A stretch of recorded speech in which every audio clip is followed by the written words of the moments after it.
میرے والد صاحب جب مزدوری کر کے گھر آئے تو میں نے محسوس کیا کہ وہ کافی تھکے ہوئے۔ میں نے پاس جا کے پانی پیش کیا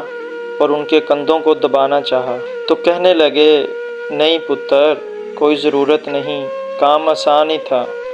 بس پانی رکھ دو اور تم جا کر اپنا سبق پڑھو۔ میں ابو کے کہنے پہ دوسرے کمرے میں چلا گیا اور امی سے کہا کہ ابو کا خیال رکھا کریں، آپ تو انہیں بالکل ہی نہیں پوچھتیں،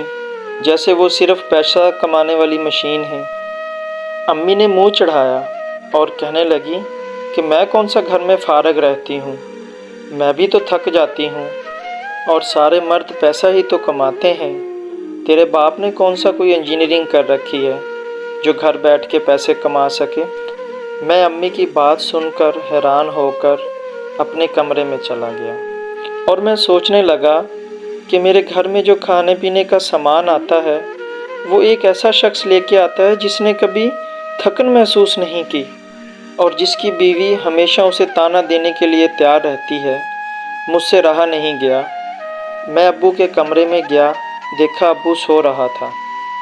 اور میں نے دیکھا کہ ابو کے دونوں ہاتھوں پر چھالے تھے، جن کو دیکھتے ہی میری آنکھوں سے بے اختیار آنسو نکل آئے،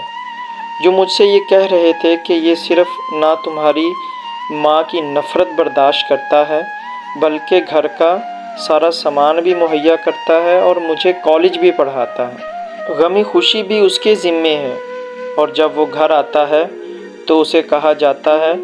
کہ اس نے کون سا کوئی انجینئرنگ کر رکھی ہے۔ وہ میری ماں ہے، میں اسے سمجھا سکتا ہوں، گستاخی بھی تو نہیں کر سکتا، لیکن یاد رکھیں کہ باپ جو ہے وہ گھنے سائے کی طرح ہوتا ہے۔ اگر ماں کے قدموں کے تلے جنت ہے تو نبی کریم صلی اللہ علیہ وآلہ وسلم نے فرمایا کہ باپ اس جنت کا دروازہ ہے، اور جیتے جی ان کی خوشی کا باعث بن جائیں